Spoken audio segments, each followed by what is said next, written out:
Most people aren't unmotivated, they're exhausted. Most people think they have a motivation problem. They say things like, "I know what I need to do, I just can't get myself to do it." And they assume something is wrong with them. But here's the uncomfortable truth. Most people are not unmotivated. They're exhausted. Not physically tired in the simple sense. Not the kind of tired that sleep alone can fix. They're mentally drained, emotionally overloaded, constantly switched on, and no one ever taught them the difference. We live in a world that rewards output, not recovery. Progress, not processing. Movement, not meaning. So when someone slows down, procrastinates, feels numb or stuck, the label comes fast. Lazy, undisciplined, unmotivated. But what if the problem isn't a lack of drive? What if it's a lack of space? Think about it for a moment. When was the last time you were truly off? Not scrolling, not relaxing with noise in the background, not resting while mentally rehearsing tomorrow. Actually off. Most people haven't really stopped in years. They just switch tabs in their mind and call it rest. Exhaustion doesn't always look like collapse. Sometimes it looks like ambition with no energy behind it. Big dreams, clear goals, no fuel. You wake up tired already. Not because you didn't sleep, but because your nervous system never powered down. And then you do the most damaging thing possible. You blame yourself. I should be more disciplined. I need better habits. I just need to push harder. So you push. And for a while it works. Because you still have reserves. But eventually something breaks. Motivation doesn't disappear overnight. It erodes quietly. From too many expectations. From emotional labor no one acknowledges. From constantly having to be on. From carrying responsibility that was never evenly distributed. Especially if you're the kind of person who holds things together. Who thinks ahead. Who reads the room. Who absorbs tension so others feel comfortable.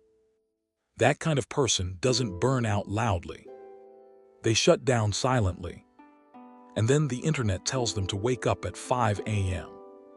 Hear what most motivational content avoids saying. You can't discipline your way out of exhaustion. You can't hack your nervous system with productivity tips. And you can't shame yourself into sustainable change. Because exhaustion isn't a mindset problem. It's a signal. A signal that something in your life is costing more than it's giving back.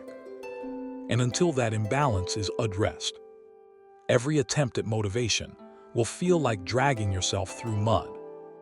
Let's talk about what actually drains people. Not just work, not just lack of sleep. It's the constant mental load, the background anxiety, the pressure to perform, respond, adapt, improve, the unspoken expectation to be emotionally available, while neglecting your own internal state. It's being busy while disconnected, productive but unfulfilled, capable yet overwhelmed. And here's the cruel irony. The more capable you are, the more is expected of you, and the less permission you feel to slow down. So your system never resets. And one day, motivation stops showing up. Not because it's gone, but because it's protecting you. Yes, protecting you. What we call lack of motivation is often your system saying, "This pace isn't sustainable. This direction no longer feels safe. We need to pause before something worse happens." But instead of listening, we override it.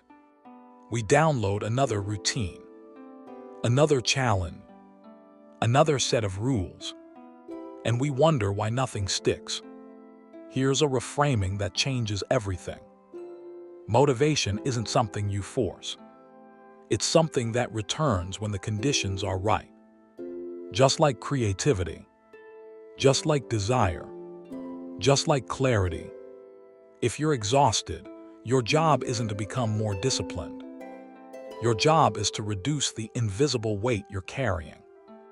That might mean saying no without explaining, letting go of standards you never consciously chose, questioning goals you're chasing out of habit, not alignment. It might mean resting without earning it, pausing without a plan, being unproductive without self-punishment.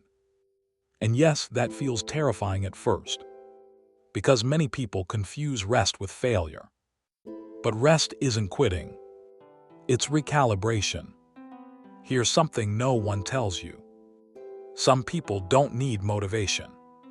They need permission. Permission to slow down. Permission to disappoint. Permission to stop optimizing every moment of their life. Because when you consistently override your internal signals, your body eventually pulls the plug, and then motivation disappears completely. If this resonates, ask yourself one honest question. Not why am I so lazy, but what am I exhausted from pretending is fine? That question alone can shift something.